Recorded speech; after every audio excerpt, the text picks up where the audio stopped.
Vamos orar mais uma vez? Pai, estamos adentrando ao lugar santíssimo do santuário com ousadia pelo sangue de Jesus. Limpa-nos toda a iniquidade trazida do lar, toda a desatenção, tudo que nos perturba em nome de Jesus. Pai, entrego toda a hegemonia, todo o controle nas mãos do Espírito Santo de Deus. Sensibiliza em totalidade do seu Espírito, Deus. Pai, preciso do meu machado bem amolado para manejar com novo impulso, nova unção, em nome de Jesus. Me dá a graça para falar e para toda a igreja, de coração aberto, para receber esta mensagem. Em nome de Jesus, amém. Bom, a oração em grego também significa vida. Isto é, se você não ora, você está morto espiritualmente. Por isso que a oração é o respirar do cristão. Você ora e não recebe resposta, então você tem que refletir sobre isso também. E o poder da oração faz com que a visitação do Deus sobrenatural invada o natural. Então, orar é colocar o normal, o comum, o natural nas mãos do Deus sobrenatural. O poder da oração aciona o braço forte, a mão poderosa de Deus.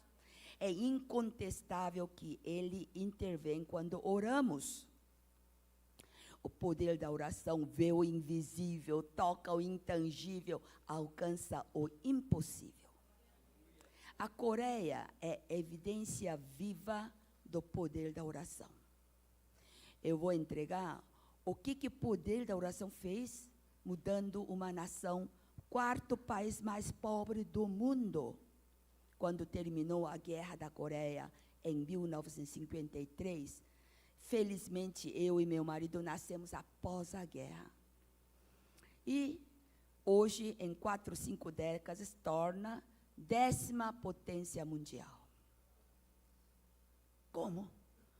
Eu fui privilegiada de ver, quando criança, meu país tão pobre, com assaltos, 3, 4 assaltos na minha frente. Minha mãe na feira comigo, ela agarrando carteira. E eu vendo isso.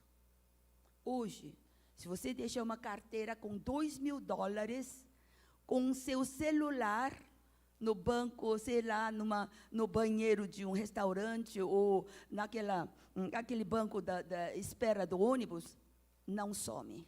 Ninguém pega, porque não é dele. Por que aconteceu isso em 4, 5 décadas? Pelo poder da oração dos cristãos. A igreja tem autoridade espiritual sobre a nação. A Coreia tem 5.000 anos de história. E só 130 anos do cristianismo. Vocês têm quase 500 tantos. Porque o primeiro culto dos protestantes, eu vi na internet, no Brasil, aconteceu no Rio de Janeiro, em 1577. Então, vocês têm quase 500 anos do cristianismo. E mesmo na época do descobrimento, os católicos trouxeram a Bíblia, é ou não é? Então, vocês são um país novo, caçula, mas vocês conhecem Jesus, conhecem Deus, conhecem a palavra durante todo esse tempo. Mas a Coreia não. 5.000 anos de feitiçaria, macumbaria, idolatria, adultério, pobreza, corrupção.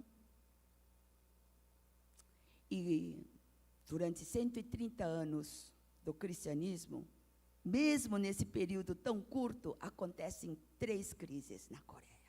Veja, em 1906, um cristão, prevendo que haveria indício da invasão do Japão, porque os japoneses vinham, pegavam tudo da agricultura e levavam para o país, Aqui tem japonês, me desculpe, naquela época, cada país invadia outro país, tá? Meus melhores amigos hoje são japoneses, tá? Me desculpe. É a história que estou contando. Então, 1906, com indícios da invasão do japonês, esse cristão resolve vir às 5 horas da manhã na igreja, só com um objetivo, de orar pela nação. Ele não veio aqui para orar suas coisas, não. Só com o objetivo de orar pela nação. E realmente, 3 anos depois, em 1909, acontece a invasão oficial do Japão, dominando a Coreia por 36 anos. Proibidos de falar em língua coreana, proibidos de ter nome em coreano, obrigados a adorar o imperador do Japão. Então, muita repressão, perseguição aos cristãos, aos pastores. E naquela época, 1906, haviam 44 mil cristãos em toda a Coreia. Ainda não era dividido norte e sul. Tá? Só 44 mil cristãos. E 1 ano depois, 1910, aumenta para 110 mil cristãos, porque com toda a repressão e perseguição, os cristãos oram mais, né? É a força, é o poder do evangelho. Quanto mais perseguido, aumenta, expande. E em 1940, mesmo com todo o sofrimento de repressão, continuaram. E as igrejas ao redor, ao ver que essa igreja começou o culto da madrugada, então começou a juntar para esse cristão 3 amigos, 5 amigos. Também vou orar junto com você. Assim como essa torre de oração que vocês revezam, devem orar, não é? E aí que começou o famoso culto da oração da madrugada da Coreia. É o único país que faz isso 365 dias por ano, todas as denominações. Deus usa essa instrumentalidade, não importa se são batistas, metodistas, Assembleia de Deus, presbíteros, todos fazem o culto da oração da madrugada. E isso que mudou a Coreia. E em 1945, acontece a bomba, né? Com a bomba atômica, eles então voltam para o Japão e a Coreia fica livre. E durante esse tempo, durante 1936, outras igrejas copiaram, então começou a entrar oração da madrugada em todas as igrejas. Mas, infelizmente, em 1950, acontece a Guerra da Coreia. Você já ouviu falar? Que termina em 53. É a segunda crise da Coreia. E corre o perigo de tornar um país comunista inteira. A Coreia inteira teria que tornar comunista. Olha só, fazendo um parênteses aqui. O que aconteceu nessa época? Todos orando com mais fervor, né? Os 3% da população, naquela época, em 1950, eram 20 milhões de população. 3% seria 600 mil cristãos. Somente 600 mil cristãos em Coreia inteira. E orando. E o que acontece? Agora, um parênteses aqui. Vou falar do Brasil, que também correu o risco de socialismo, comunismo, não só em 1964, mas também em 1931. Você sabia disso? Esta frase foi dita em 1931 por um brasileiro pastor da Igreja Batista, nome dele é pastor Adrian Rogers. Ele disse: é impossível levar o pobre à prosperidade através de legislações que punem os ricos pela prosperidade. Para cada pessoa que recebe sem trabalhar, outra pessoa deve trabalhar sem receber. O governo não pode dar para alguém aquilo que tira de outro alguém. Quando metade da população entende a ideia de que não precisa trabalhar, pois a outra metade irá sustentá-la, e quando esta outra metade entende que não vale a pena trabalhar para sustentar a primeira metade, Então, chegamos ao começo do fim de uma nação. É impossível multiplicar a riqueza dividindo-a. Olha que pastor brasileiro inteligente. Muito claramente ele definiu o que é comunismo e socialismo. É que, teoricamente, comunismo é lindo, não tem rico, pobre, todo mundo vive bem, né? Só que você viu, a Rússia, a China, a Venezuela, todos faliram. E esse pastor foi tão inteligente em resumir. A Coreia do Norte, sabe por que tornou comunista? O avô desse Kim atual, sabe o Kim jovem atual? Era o pioneiro que trouxe o comunismo para a Coreia do Norte. Naquela época que era a única Coreia, a região onde tinha mais igrejas avivadas, com muito número de cristãos, era a região norte, que seria hoje Coreia do Norte. Hoje, se você tem uma Bíblia na sua casa na Coreia do Norte, toda a família vai ser enforcada. Toda a família. E sabe o que esse avô do Kim fez? Foi muito espertinho. Ele pegou o líder mais famoso dos pastores cristãos e ele disse, olha, eu vou trazer uma ideologia nova, que todo mundo vai viver bem, você me ajuda a divulgar o comunismo aqui, que nós políticos não vamos interferir na sua religião. Deixa os políticos fazerem política. E vocês, pastores, continuem o trabalho na igreja. Foi essa a promessa. E o pastor acreditou nisso, nessa mentira. E ele foi junto com ele em todas as palestras de toda a Coreia, né? Divulgando o comunismo, tal. E essa parte da região norte começou a aceitar. Porque todos os cristãos estão dizendo que é uma ideologia boa para toda a sua comunidade, né? Aceitou. Assim que aceitou, primeira coisa que esse avô Kim fez foi incendiar todas as igrejas e matar todos os pastores, os cristãos, os líderes cristãos que não aceitaram o comunismo. Muito cuidado, não deixe a esquerda entrar no Brasil. A primeira coisa que vai ser destruída são a igreja, os cristãos, a primeira coisa. Então, o poder da oração dos 3% da população, quantos? 600 mil cristãos, ao ver a terceira crise, que seria o quê? Miséria, pobreza, violência, pós-guerra. Então, eu que vi esses assaltos, é quando começou. Então, anos 60, anos 50, 60, até meados de 70, a Coreia não conseguia se recuperar. O povo, 80% da nação enfavelados. Enfavelados. Eu vou depois mostrar as fotos.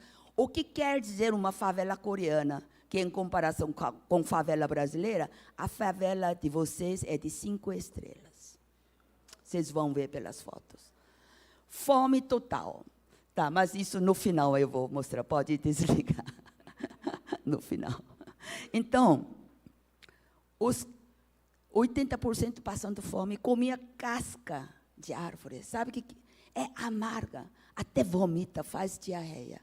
Não tinha o que comer. E o povo acomodado com assistencialismo. Estados Unidos, a Inglaterra mandava o leite em pó, roupas, calçados usados. E o povo acostumado com o grátis. O grátis incentiva a ociosidade. Cuidado com o grátis. Esse é o veneno do inimigo para demolir a nação.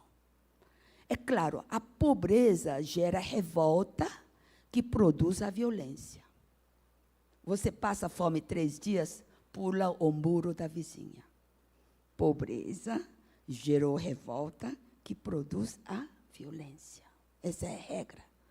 E os cristãos, vendo que os políticos não conseguiam recuperar a nação, passando o quê? 10 anos, 20 anos, 25 anos, aí reuniu mais para orar pela nação. Orar pela nação em primeiro lugar, mesmo passando fome. Porque viu que o país estava indo para pior, cada vez mais. Veja, então, a terceira crise, quando terminou a Guerra da Coreia, o mundo inteiro publicou no jornal, Estados Unidos principalmente, finalmente, fim da Guerra da Coreia. Mas será possível brotar uma rosa num latão de lixo? A Coreia do Sul era latão de lixo. Ninguém previu que em 4, 5 décadas, a Coreia, um latão de lixo, tornaria 10ª potência mundial. Só o poder da oração fez isso. Só. Hoje, a Coreia do Sul é a referência mundial na economia, na tecnologia, na restauração de zonas urbanas degradadas, na desfavelização, na erradicação da pobreza. É onde há maiores igrejas do mundo, e eu levo 2 vezes por ano 2 grupos de pastores do Brasil, 30 cada, para experimentar a imersão espiritual, para aprender como é que teve esse avivamento tão rápido. E a história diz que a Coreia é considerada a mais rápido crescimento econômico da história humana. Da história humana. Então, veja a posição de Coreia, classificado pelo Banco Mundial, FMI, Nações Unidas. A indústria eletrônica, a indústria da construção naval e a indústria de semicondutores é primeiro lugar no mundo. A siderúrgica, terceira no mundo. A petroquímica e a de fibras, 4ª posição. A automobilística e a tecnologia da informação, 5ª posição.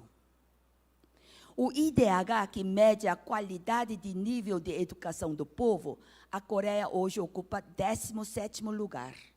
O Brasil, 75º lugar. Na época dos meus pais, a mulher não precisava ir na escola. Era de uma ignorância total. Mas os 3% da população orando pela nação colocou na cabeça dos políticos incrédulos de que a educação do povo é importante para o desenvolvimento do país. Vejam o que o poder da oração fez.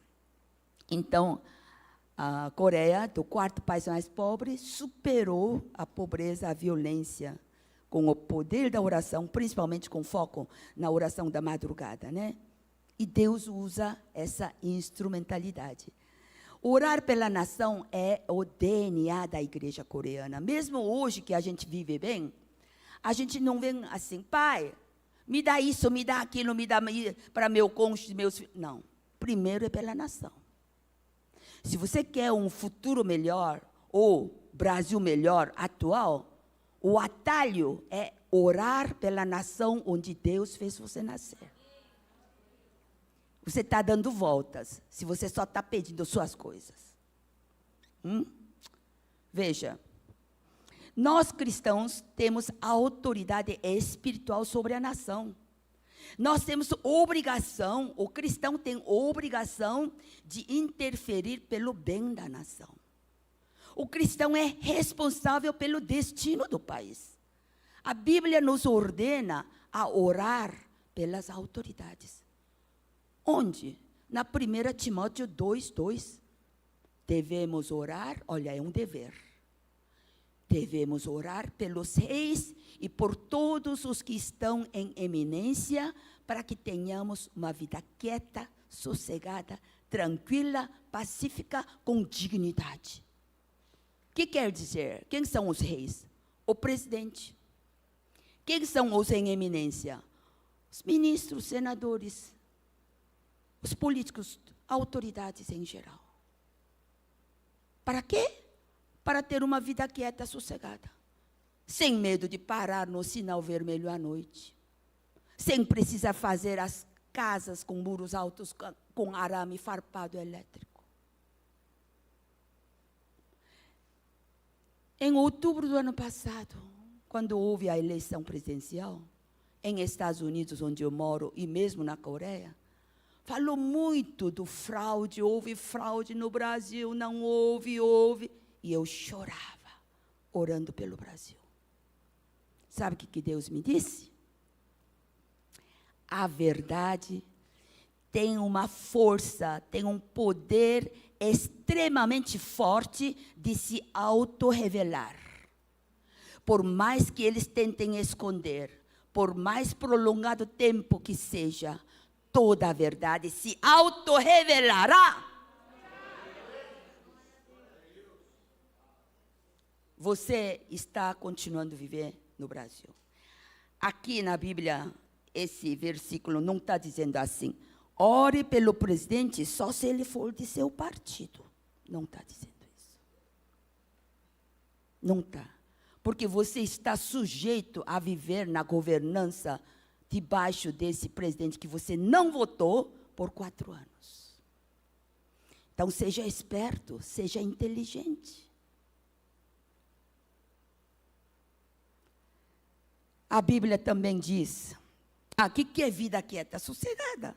Abundância de bons empregos, abundância de boas escolas, bons hospitais, sem ideologia de gênero, sem tráfico de drogas, sem perigo de andar nas ruas à noite. Isso é vida quieta, sossegada. Em Provérbios 18, 21 diz, a língua tem poder sobre vida e morte. Isso quer dizer que você pode abençoar e também amaldiçoar. Você tem poder na sua língua. Em Tiago 3 e 6, verso 6 diz, dos perigos da língua, o nosso dever de refreá-la. Os médicos, os cientistas, descobriram que o que nós falamos não some. Fica voando como energia e vai na pessoa ou na coisa do qual você comentou. Não é medonho isso? Cientistas incrédulos falam que é energia. Mas para nós cristãos, o que é isso? É legalidade que nós damos pelas nossas palavras ao diabo e seus demônios de atuarem. Se você ficava falando mal dos políticos, que eles são desonestos, que eles são isso, aquilo, tá, sua palavra está dando legalidade para o diabo e seus demônios para continuarem a roubar o povo, para continuarem fazendo bobagem. De quem é essa responsabilidade? Dos cristãos, porque vocês têm o poder na boca.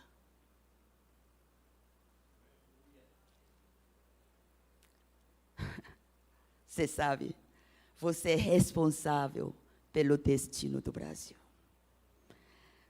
Toda palavra proferida, vamos prestar contas. A nossa palavra tem poder no mundo espiritual. Você tem que tomar muito cuidado. Não pode ficar reunindo 2, 3 amigos e ficar malhando o governo.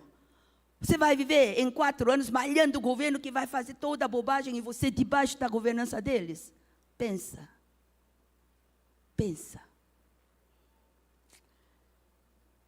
E por que eu enfatizo na oração da madrugada? Eu soube pelo pastor James que vocês fazem de vez em quando um período determinado. Meus parabéns. Agora, quem é que inventou essa oração da madrugada? Eu também gosto de uma cama quente na madrugada. Vamos ver? Provérbios 8, verso 17. Eu amo os que me amam e os que de madrugada me buscam me acharão. Salmos 88, verso 13. Eu, porém, Senhor, tenho clamado a ti e de madrugada te esperará a minha oração. Êxodo 24, verso 4. Moisés escreveu todas as palavras do Senhor e, tendo se levantado pela manhã de madrugada, edificou um altar ao pé do monte. E o povo de Deus iniciou a conquista de Jericó na madrugada. Desde bebês recém-nascidos até anciãos. Na madrugada. Veja só. Josué 6, verso 15. Mas ao 7º dia, levantando-se de madrugada, deram volta à cidade 7 vezes. Salmo 63, verso 1. Ó Deus, tu és o meu Deus, de madrugada te buscarei, a minha alma tem sede de ti. Travessia do Mar Vermelho aconteceu na madrugada. O vento soprou a noite inteira, as águas dividiram, os israelitas atravessaram na madrugada e os egípcios foram atrás deles no fim da madrugada. Êxodo 14, de 21 a 27. Gênesis 19, 27. Tendo se levantado Abraão de madrugada, foi para o lugar onde estivera na presença do Senhor. Marcos 1, verso 35. Jesus, tendo se levantado alta madrugada, saiu, foi para um lugar deserto e ali orava. Quem é inventor da oração da madrugada? Jesus. Jesus. Marcos 16, verso 9. Quando Jesus ressuscitou na madrugada do primeiro dia da semana. Sabemos que o maná caía na madrugada. Quem dormia tarde, acordava, passava fome. Eu até penso que a oração da madrugada é o maná espiritual que te abastecerá até ou pelo resto do dia. Então você vê os eventos importantes da Bíblia, tudo aconteceram na madrugada. Então a Coreia pegou isso e Deus usa essa instrumentalidade da oração da madrugada para unificar todas as igrejas e denominações. Porque o que destrói um país é a competitividade entre igrejas, sabia? Competitividade entre denominações. E a igreja brasileira tem que arrepender disso. Tem muita competição. E Deus não obriga, Ele desperta e convida. Eu incentivo onde eu vou a fazer isso, porque o primeiro grupo que eu levei dos pastores do Brasil 30, tinha um que tem uma igreja de 120 membros. Ele, ao voltar da Coreia, em 3 meses, iniciou fazer o culto da madrugada todos os dias, como nós fazemos. Em 1 ano, a igreja cresceu para 1.000 membros. Em 1 ano. Hoje, em 10 anos, para 3.000 membros. E ele conta, quer dizer, não é 100% a frequência, não. É de 10% a 30%. A membresia que vem, porque a gente tem que respeitar quem vai trabalhar cedo, quem vai à escola cedo, tem que respeitar. Começa o quê? Com 2, 3. Jesus disse, onde estiver 2, 3 em meu nome, estou aí no meio deles. Aí aumenta para 5, aumenta para 10, e esses eventos especiais que o pastor faz anual, os médicos descobriram que o corpo humano de 20, 21 dias readapta para uma brusca mudança.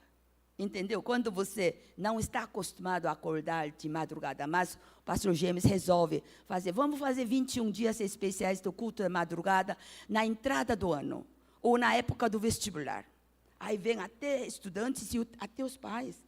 E depois de 21 dias, o corpo readaptou. E eles, no 22º dia, olha, meus olhos abrem no horário. Eu vou continuar fazendo oração.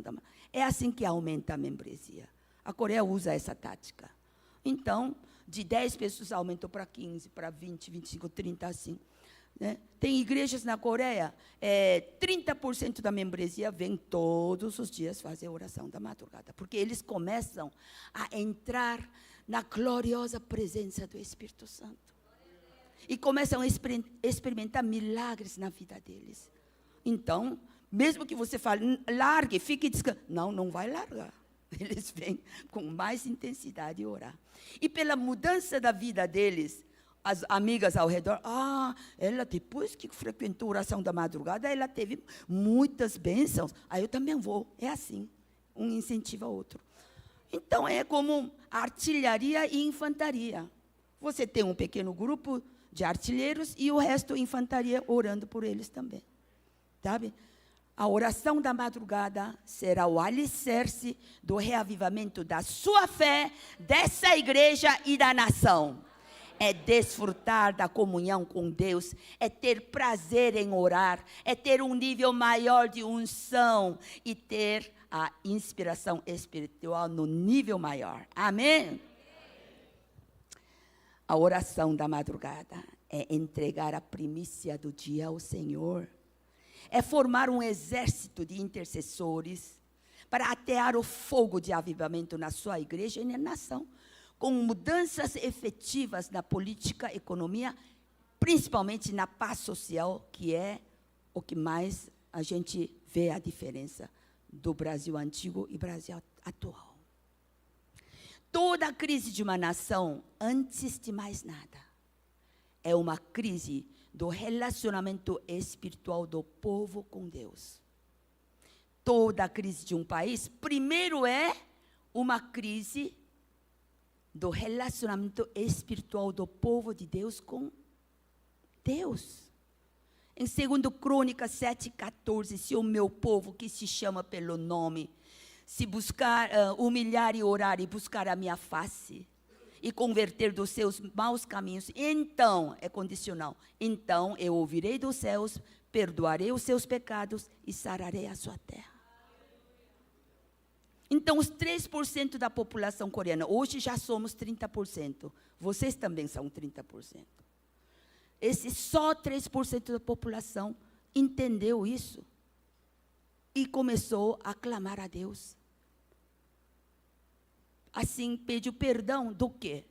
Dos antepassados. Eles não viveram naquela época de 5.000 anos, mas eles entenderam que é pecado dos antepassados não confessados.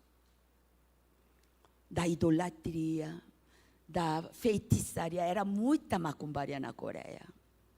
Muito adultério, alcoolismo, violência, corrupção. Tudo isso eles se arrependeram no lugar dos antepassados. Porque no Êxodo diz, visito a iniquidade dos pais até 3ª e 4ª geração. Muitos brasileiros cristãos, para minha surpresa, não acreditam que há maldição hereditária. Tem muitas passagens aqui na Bíblia que fala disso. Olha só, em Jeremias 14, verso 20. Senhor, reconhecemos a nossa impiedade e a iniquidade dos nossos pais. Temos, de fato, pecado contra ti. Não está falando a pais, aqui papai e mamãe, não. Está falando dos antepassados. E tem muitos, eu só vou ler esse. E a Bíblia também manda, Deus fala, para atacar Amaleques e matar todos os homens, mulheres, crianças, recém-nascidos, até animais. Eu fiquei chocada, mas como Deus é amor e manda matar até bebês recém-nascidos? Por quê?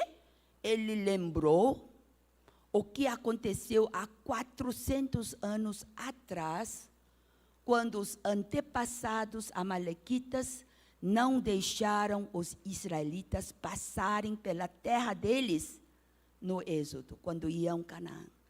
Ele guardou na memória o que os antepassados há 400 anos atrás fizeram e não pediram perdão.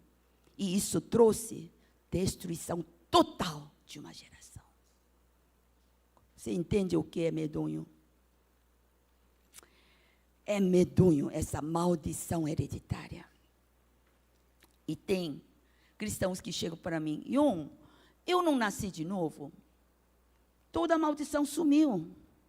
E eu digo assim, se realmente sumiu toda a maldição hereditária, você garante que seus pais, seus avós, bisavós, não desagradaram a Deus? Tiveram uma vida santa?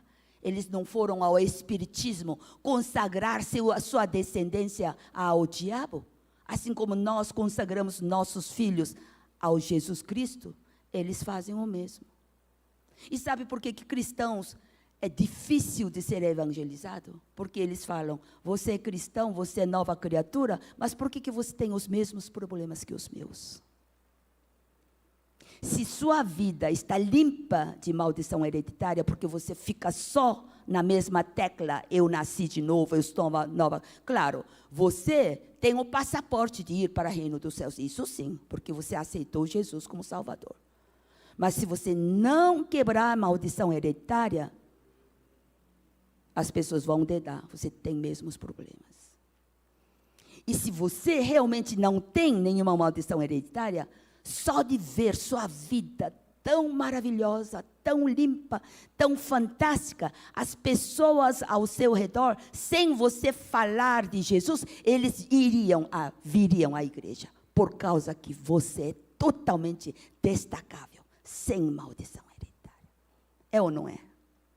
Então, os coreanos, esses 3% da população começou a arrepender-se dos pecados dos antepassados.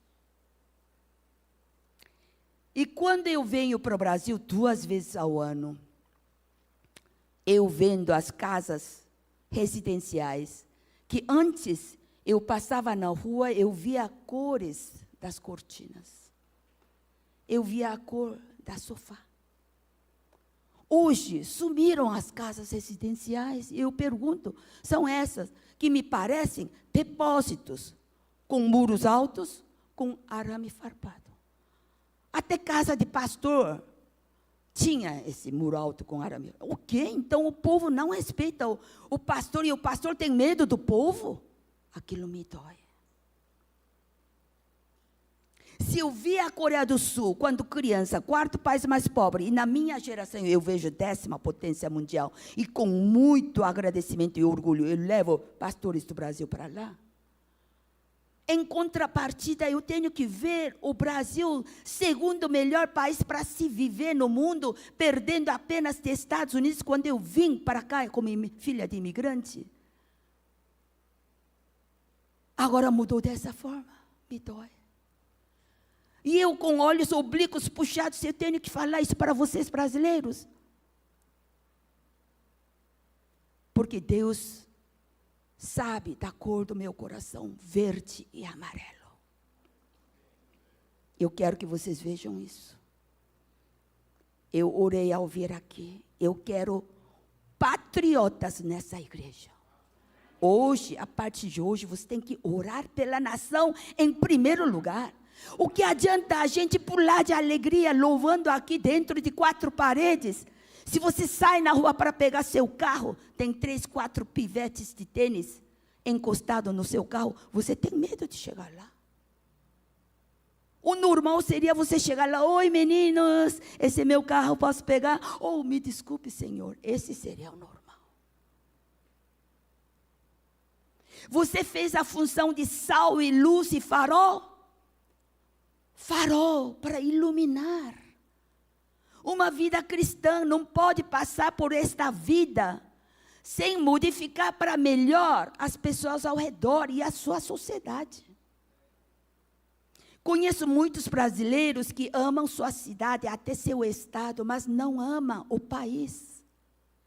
Um coreano, um americano dá sua vida pelo país.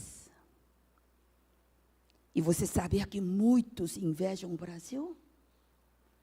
O Brasil é terra abençoada, terra gigante, rica em fauna e flora. Não tem terremoto, maremoto, vulcão, tsunami, não tem essas coisas. Hoje, pela estatística, 25% porcentagem do povo brasileiro vive em comunidade carente. A Coreia era 80%.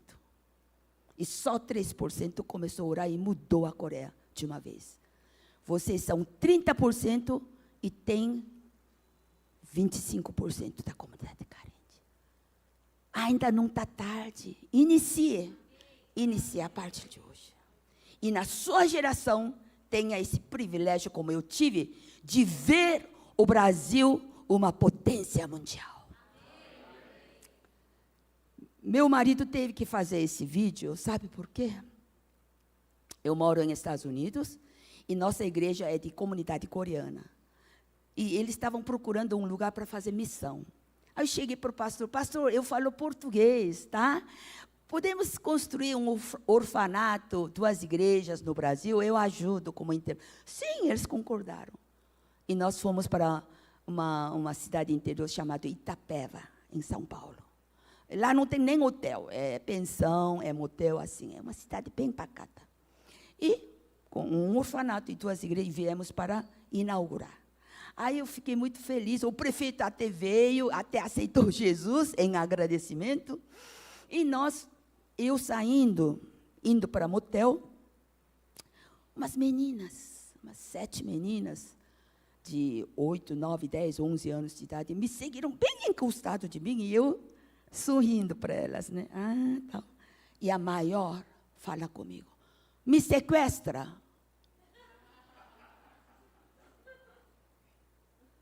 Eu pensei que eu ouvi errado.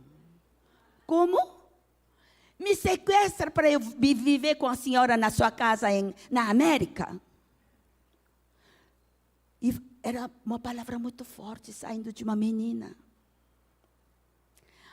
Aí eu pensei acho que ela está brincando. Eu não esqueço o olhar delas até hoje, me rogando para que eu as sequestrasse todas para viver comigo em Estados Unidos. Fui para o motel e perguntei por que as meninas falaram isso.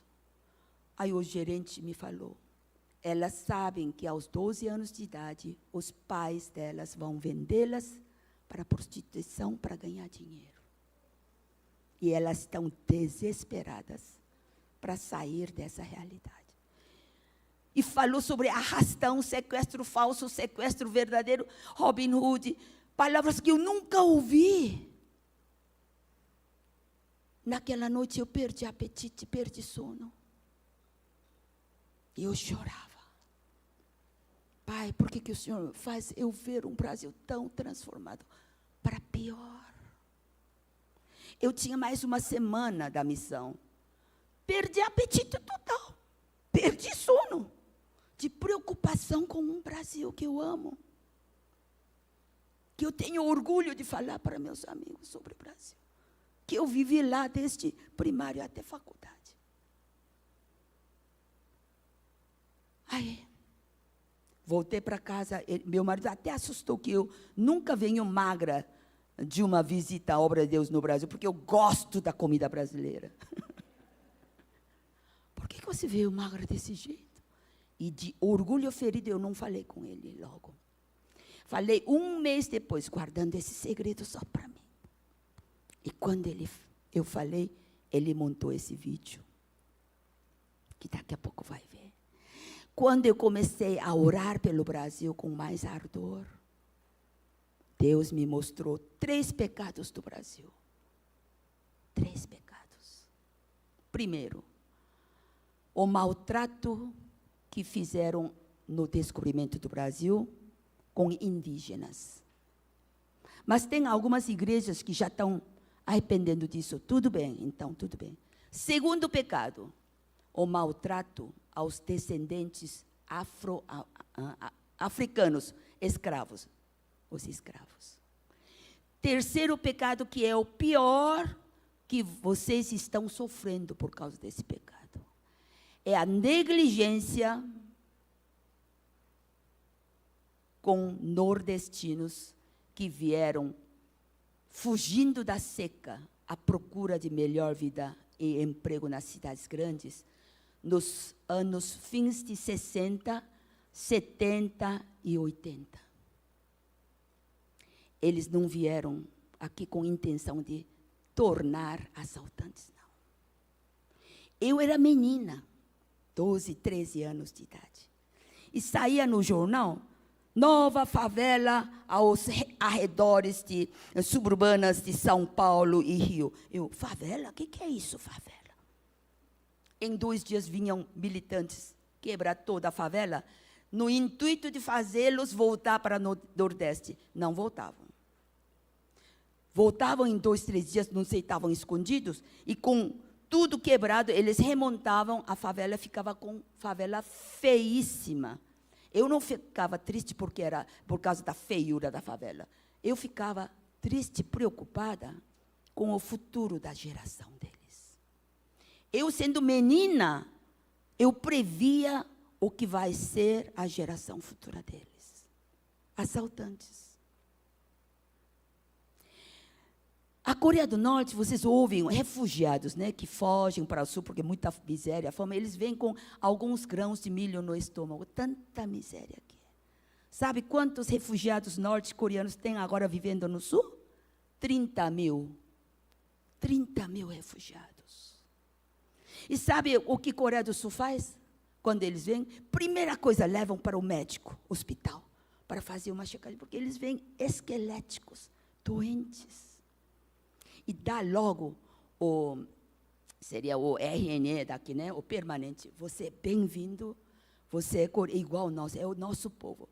E coloca num apartamento que o governo construiu só para refugiados. E dão 3 refeições, a estadia. E o que você quer ser? Mecânico? Você quer o quê? Cabeleireira? Então vem técnico para ensinar.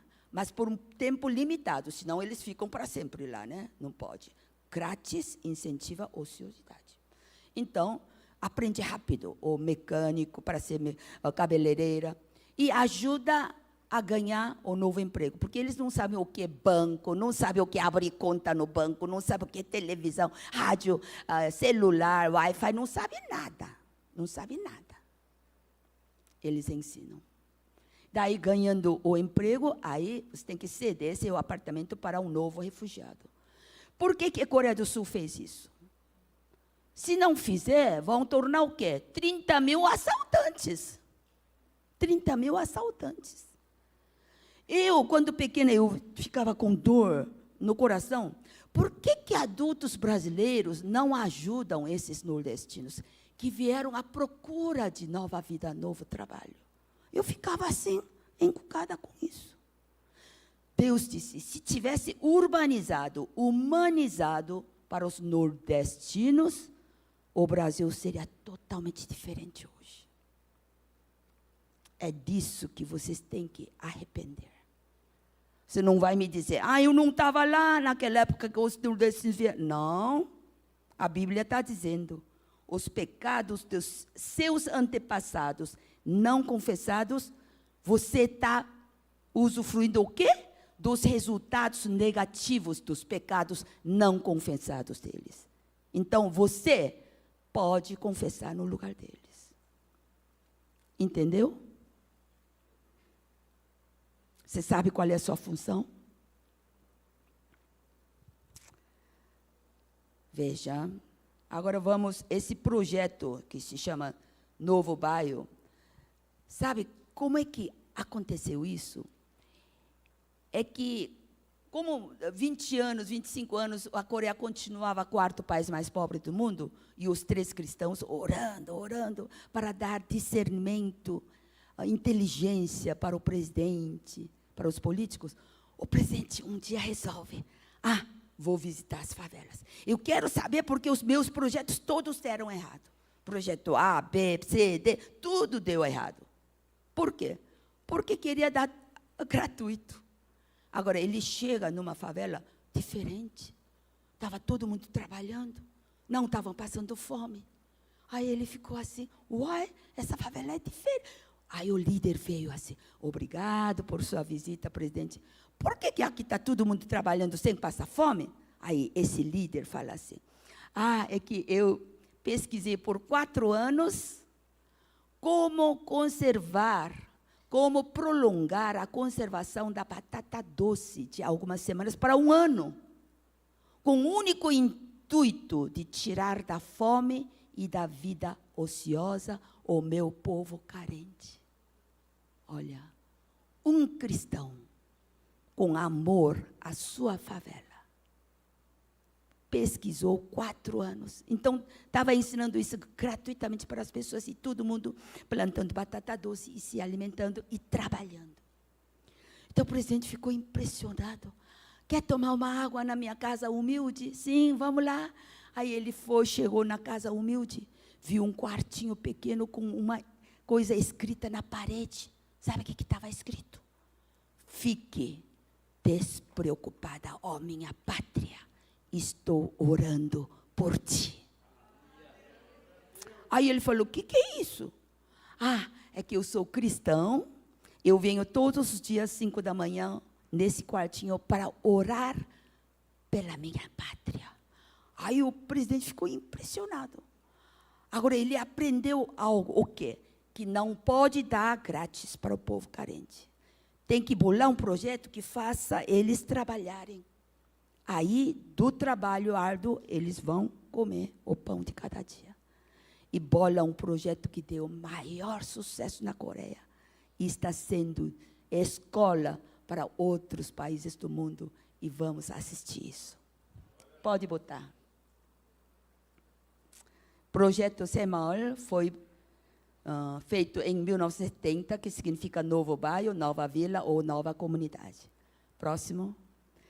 A Guerra da Coreia, de 50 a 53, era assim o país. Próximo. 80% da nação destruída. Próximo. O povo abandonando suas casas. Isso durante a guerra, lógico. Próximo. Até 1970, 80% das comunidades rurais tinham estas casas de barro e palhas secas. Próximo.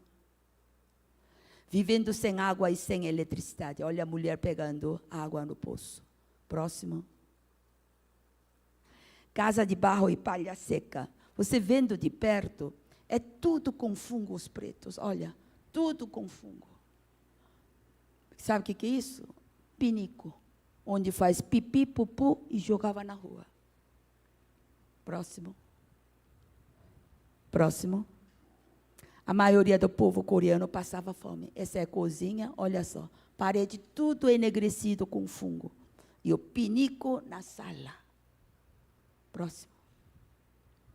Favelas nas cidades grandes até anos 70. Essa é a capital da Coreia, que é Seul hoje, que vocês vão conhecer. Capital. Olha, moça com água. Próximo. Sem saneamento básico. Olha só, isso é capital. Próximo. Próximo. Olha, sem esgoto, proliferando enfermidades. Olha, essa casinha, não é casinha, é um quadrado. Esse é o banheiro público dessa favela, e já com toda a urina, tudo, né, subindo, de tão cheio que é. Você não acha que favela de vocês é 5 estrelas? Próximo.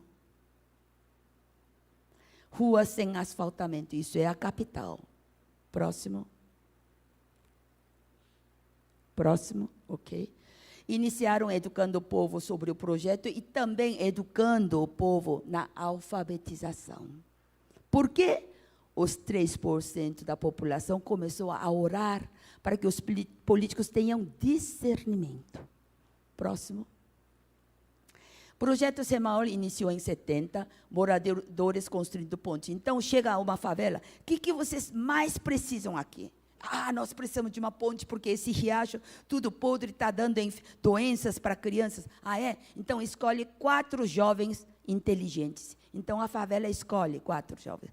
E eles vão para a Coreia, capital, os técnicos ensinam como que vai fazer para construir essa ponte. Então, eles vêm com algum conhecimento, volta para a favela e chama todos os moradores. Olha, nós aprendemos que vai ser mais ou menos assim, vai vir técnicos profissionais e todos nós vamos ajudar. Ninguém vai ficar sem trabalhar. Tá? É assim que começou. Então, veja, todo mundo saiu para ajudar a construir ponte. Próximo. O objetivo do projeto é tirar a preguiça, a ociosidade do povo carente.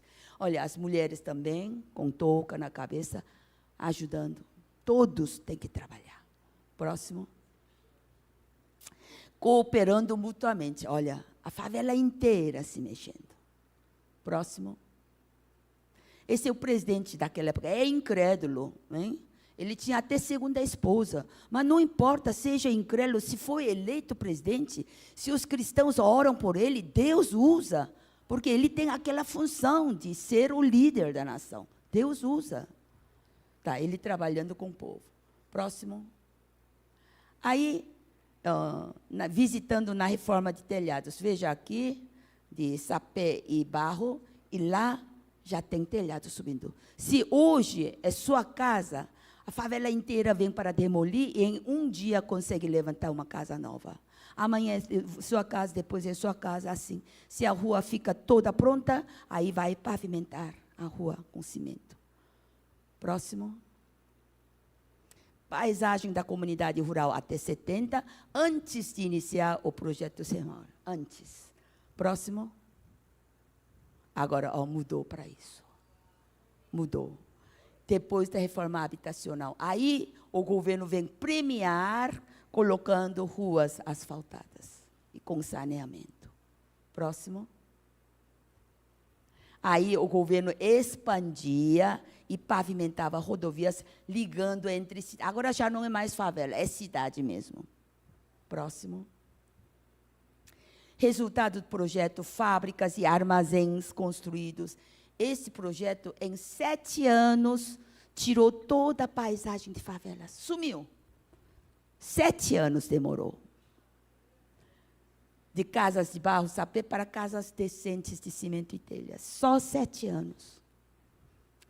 Próximo.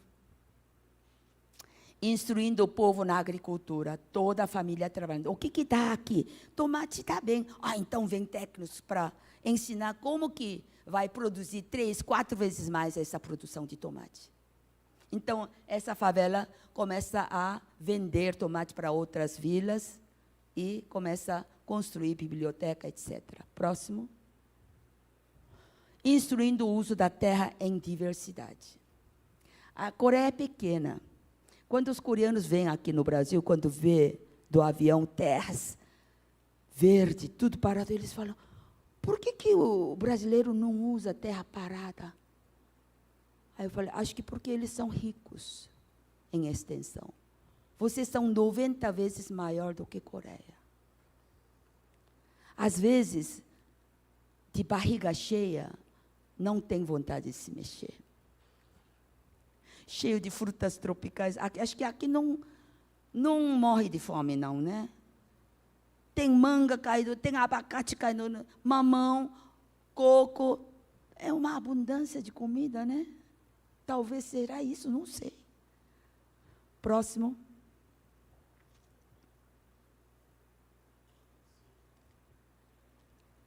Três valores do projeto: diligência, autossuficiência e cooperar mutuamente. Olha, todo mundo ajudando, porque aqui, no verão, no inverno, cai neve. Então, eles estão aprendendo como manter a produção no inverno. Próximo.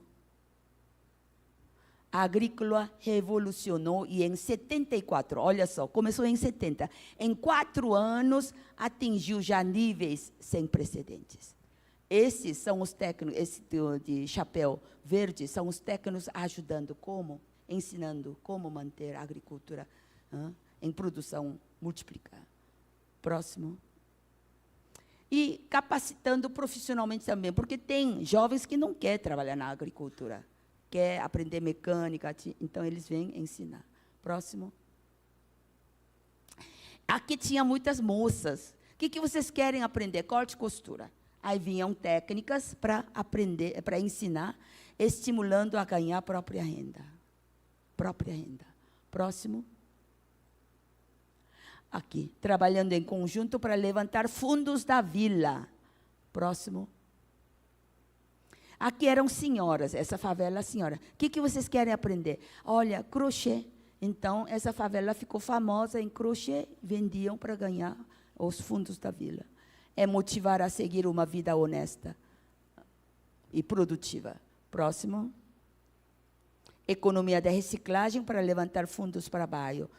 Não se joga nada fora. Jornal, plástico. Próximo. Aí construía bibliotecas públicas. Próximo.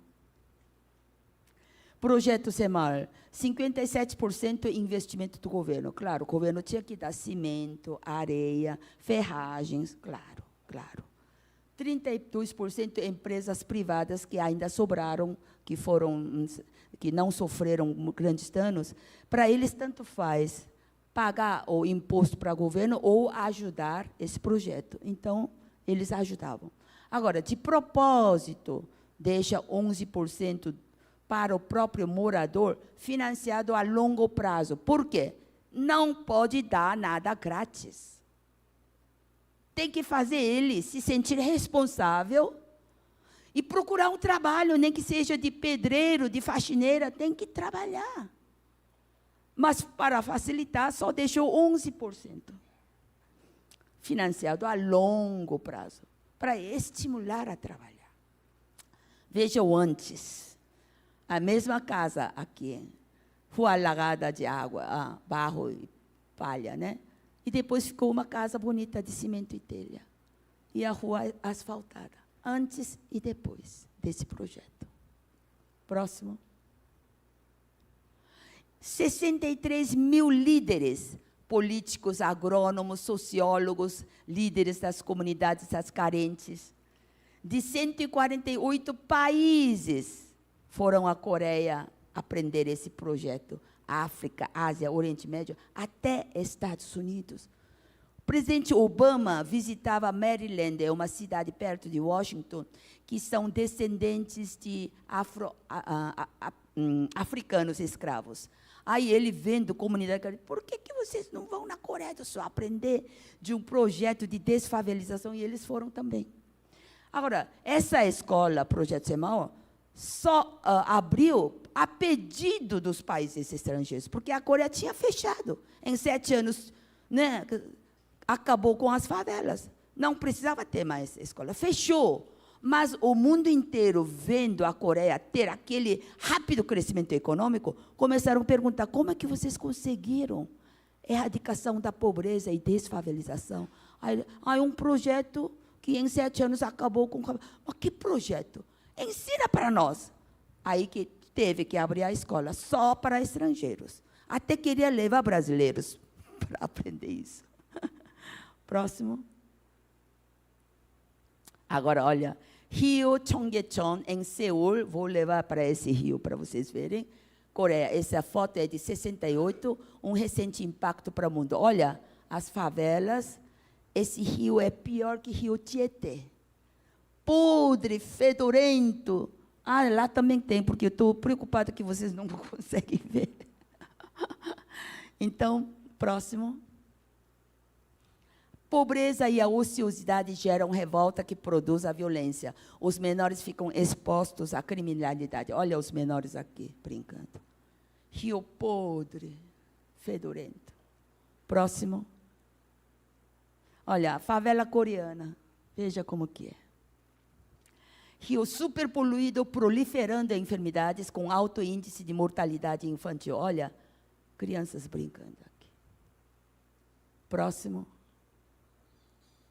Aí, não teve jeito. Esse canal urbano totalmente poluído ficou coberto por um viaduto durante 34 anos, de 68 a 2002. Próximo. Passou uma reportagem no SPTV, aqui em São Paulo, e um arquiteto brasileiro, diretor de urbanização de Curitiba, Paraná, visitou em 2008, Rio totalmente despoluído, Rio Cheonggyecheon despoluído e com área revitalizada. Agora tem peixes, você vê até o fundo do rio. Próximo. Esse projeto levou apenas 3 anos, de 2003 a 2006. Só que, nesse caso, claro que houve investimento 100% da prefeitura. Mas veja, a partir daquele projeto original, a Coreia ficou expert em fazer esses projetos arrojados. Então, à noite, eles vêm passear, olha, próximo. Parques lineares, devolveram o contato das margens aos moradores, a cidade agora respira mais e os pedestres podem usufruí-la melhor. Próximo.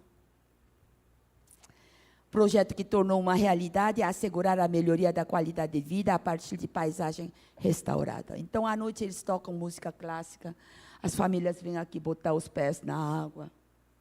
Próximo. Antes e depois, é o mesmo rio. A Coreia do Sul conseguiu uma proeza que parece impossível para outras metrópoles mundiais. Quem falou isso foi o ator americano Brad Pitt. Em Estados Unidos também passou por 30 minutos esse projeto da Coreia. Por que a Coreia aconteceu esse pulo, deu esse pulo de rápido crescimento econômico? Por causa do poder da oração dos apenas 3% da população, dos 600 mil cristãos. Amém? Você vê, a igreja tem autoridade espiritual sobre a nação. Olha só. A conscientização da realidade é a condição indispensável para você assumir um compromisso. Deus te desperta e convida a você assumir esse compromisso. Ele não te obriga, Ele te convida. Vamos levantar alguns clamores, mas antes vou explicar. O Brasil será sustentado pelas orações dos cristãos brasileiros. Você move o poder do Espírito Santo toda vez que ora. Tape os muros, esteja nas brechas. Mude a história da nação. Deus conta contigo.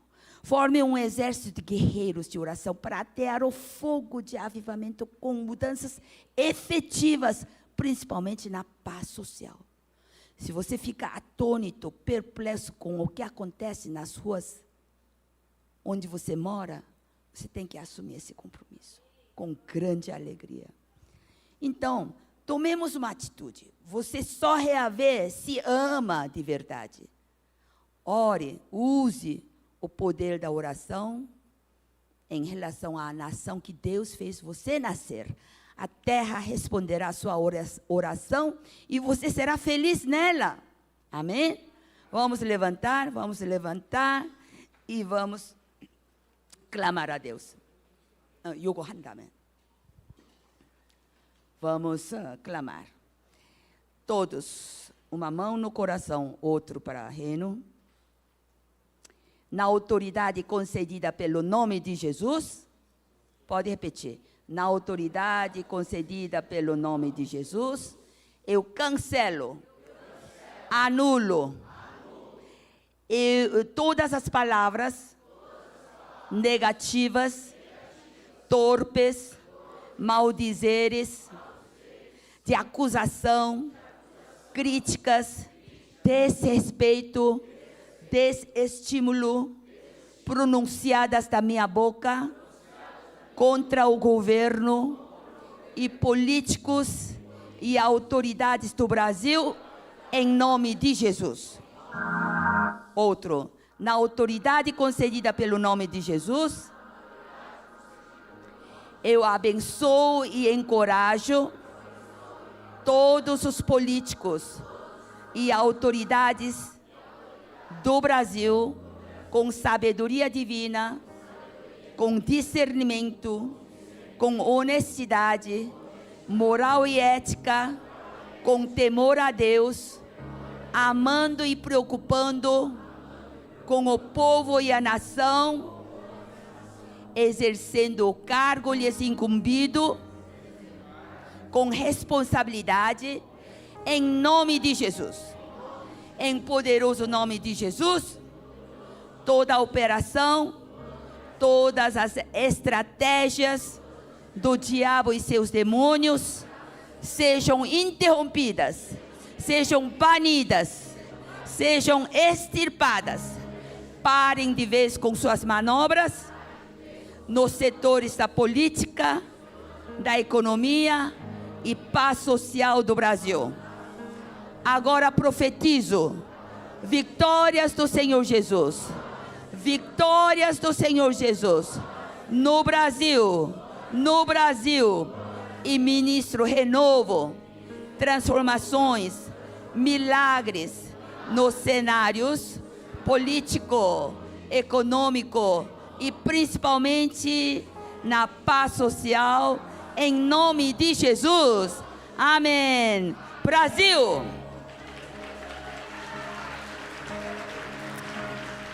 Repitam. Brasil, fique despreocupado. Estou orando por ti. Aleluia. Uma salva de palmas para o Senhor.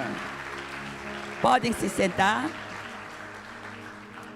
Para finalizar, não posso deixar de contar isso que aconteceu no Rio de Janeiro, porque é muito importante a aceitação de Jesus. Então eu tinha uma agenda completa e uma igreja me liga pedindo: se você tem um dia livre, por favor, venha. Aí eu não podia negar. Tá bem, eu vou. Olha, eu vou te pegar 15 minutos antes do culto, tudo bem? Aí ele me liga de repente: olha, me desculpe, aconteceu algo com uma diaconisa da minha igreja, eu vou ter que ir lá resolver, só que eu vou mandar meu motorista particular de 3 anos. O nome dele é Luiz, só que ele é taxista. Vai chegar um táxi amarelo, não se preocupe, é seguro, tome.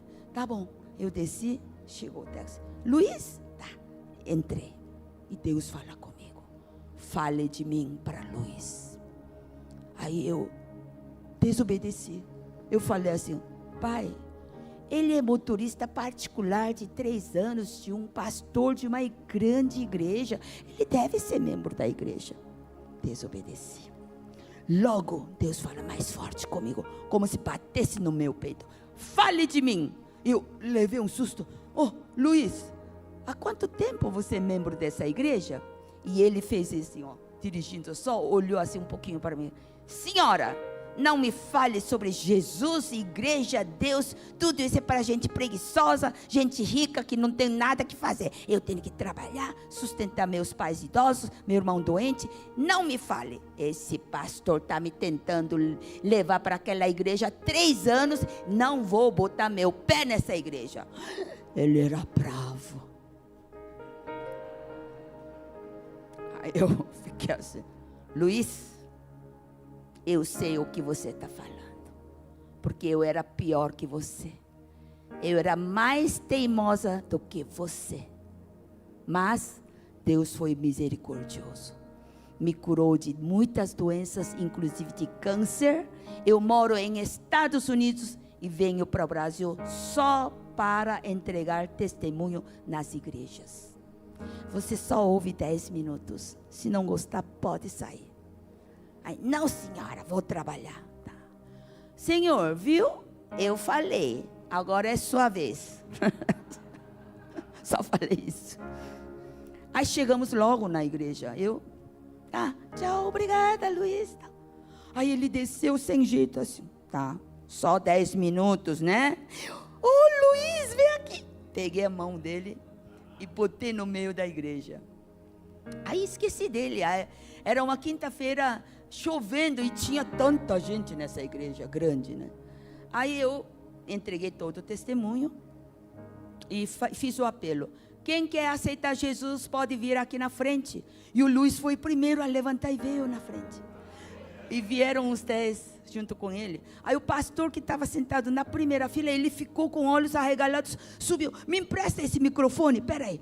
Gente, veja aqui quem está aí, o Luiz. Aí todo mundo bateu palmas, uma senhora tirando óculos, chorando. Todo mundo conhecia Luiz já. Aí, olha, estou tentando trazer você aqui 300 anos. Aí todo mundo riu, né? 300 anos, e uma coreana de Estados Unidos, em 1 hora consegue te convencer? Olha, tem alguma coisa, você está entrando na 5ª operação de retirada de pedras nos rins. Oh, tem alguma coisa, hein, Luiz? Vamos orar, gente. E ele orou: Deus, muito obrigado por essas pessoas na frente, aceitando o Senhor Jesus, tal, obrigado, tal. Amém. Uma salva de palmas. Podem entrar. Entraram. Aí eu fiz outras, assim, clamando orações e tal, e eu terminei. Aí me levaram para o refeitório para tomar água. Aí era eu, pastor, meu filho que me acompanhou e o Luiz. Vem alguém tirar o pastor para conversar lá no canto do refeitório. Aí Deus fala comigo de novo: faça com Luiz a oração do pecador. Mas o pastor, sabe o que é a oração do pecador? É a oração da aceitação de Jesus.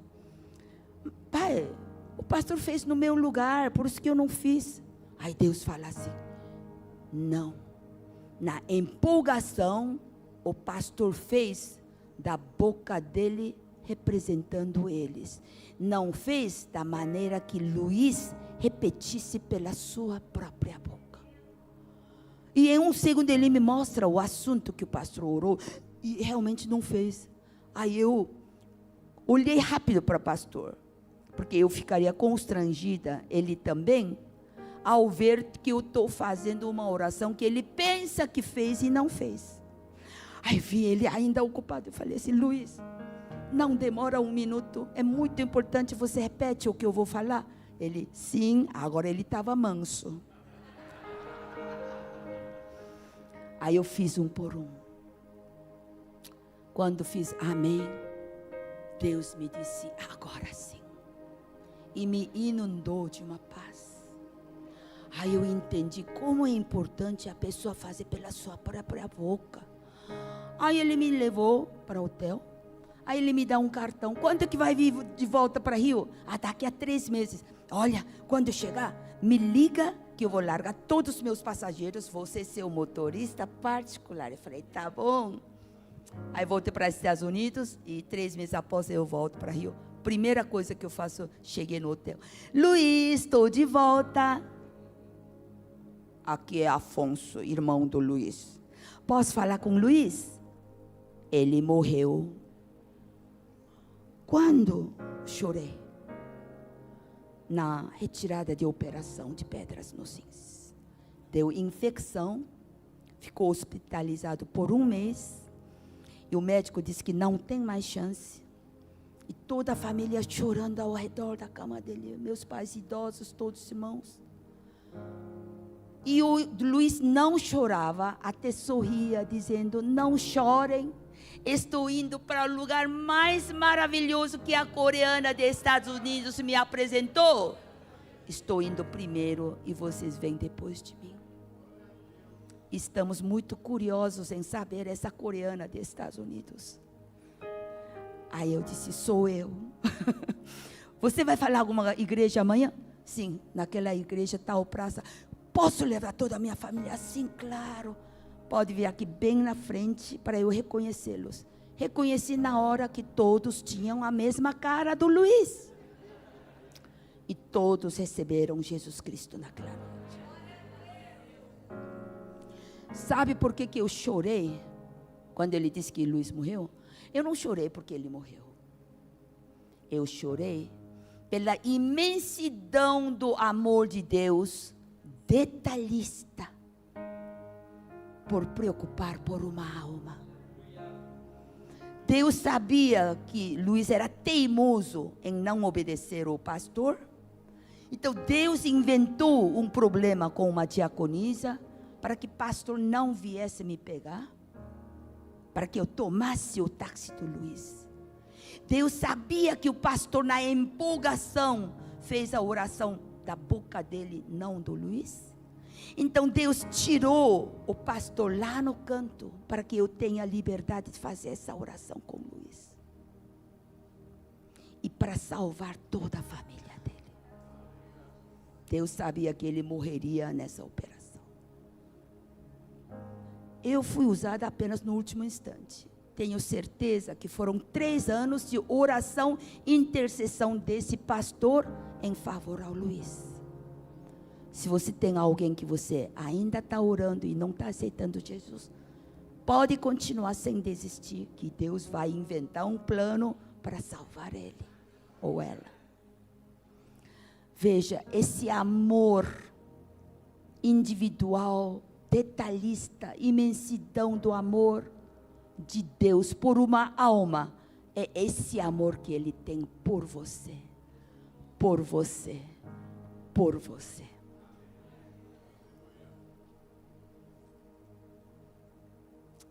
Eu vou fazer a mesma oração que fiz com o Luiz. Toda a igreja me ajudando. Fechem os olhos, repitam. Senhor Jesus, eu me dirijo a Ti, reconhecendo que Tu és Filho de Deus, que veio ao mundo para me salvar. Perdoa os meus pecados, as minhas iniquidades, Lava-me com o sangue de Jesus, mais alva do que a neve. Jesus, entra em mim, entra na minha vida, que eu te aceito como meu único e suficiente Salvador. Obrigado pelo meu nome escrito no livro da vida. Em nome de Jesus, amém. Continue de olhos fechados. Quero saber quem fez essa oração pela primeira vez. Me dá um sinal com a mão, bem alto. Uau, você é causadora de uma grande festa nesse instante no reino dos céus. Amém. Com um pouquinho mais de coragem, venham aqui na frente. Essas pessoas que levantaram a mão. Muito bem, meus parabéns, para que o pastor reconheça e que dê assistência futura. Aleluia, glória a Deus, glória a Deus, glória a Deus. Glória a Deus. Amém, amém. Agora, atrás deles, venham pessoas que têm problema em liberação do perdão. Eu vou fazer oração fervorosa aqui, 2 orações importantes. Quando você não perdoa, é comida para demônios. Porque a forma de alma gritar suas dores, quando você guarda ódio, ressentimento de alguém, é através de enfermidades. Só de perdoar, você é curado da doença ou algum problema, bloqueio, alguma coisa, alguma barreira vai se desmoronar. Liberação do perdão é muito importante. Podem vir atrás. E aqueles que desconfiam que na sua casa tem alguma maldição hereditária, pode vir aqui na frente também, tá? Se você desconfia que tem alguma maldição hereditária que repete de geração em geração, pode vir aqui na frente. Nós vamos fazer 2 orações fervorosas, quebrando isso. Muito bem. O reconhecer já é meio, já 50% curado. Amém, amém. Tá, vamos fazer essa oração. Uma mão no coração, outro para o reino. Fechem os olhos e repitam comigo. Pai, eu vomito. Vomitar, tá? De novo, Pai, eu vomito, em nome de Jesus, toda raiz de amargura, toda ofensa, todo ódio, todo ressentimento, toda mágoa, todo trauma, todo e qualquer problema que existe na minha alma e no meu coração, contra qualquer pessoa da minha família, ou qualquer pessoa deste mundo, mesmo aqueles que me prejudicaram, que me pisaram, me ofenderam, me destruíram, me caluniaram, me roubaram, eu os perdoo em nome de Jesus. Eu os perdoo em nome de Jesus. Eu os perdoo em nome de Jesus. E os abençoo. Em nome de Jesus, os abençoo, em nome de Jesus, com abundância de bênçãos espirituais, materiais e na saúde física. Mágoas não tem mais lugar na minha vida. Em nome de Jesus, amém, amém. Agora vamos quebrar a maldição hereditária. Repitam: Pai, eu como filho teu, como filha tua, remido pelo sangue de Jesus, arrependo-me dos pecados dos meus antepassados. E nesse momento, eu confronto em poderoso nome de Jesus toda obra do diabo e demônios que veio por herança. Eu renuncio, desfaço, quebro, cancelo em nome de Jesus todo pacto, toda transação, toda consagração, todo negócio, todo juramento, qualquer contrato que meus antepassados fizeram com o diabo e seus demônios, em poderoso nome de Jesus. Eu bloqueio, neutralizo, decreto a falência e cancelo toda e qualquer maldição hereditária, inclusive a herança genética das enfermidades, em poderoso nome de Jesus.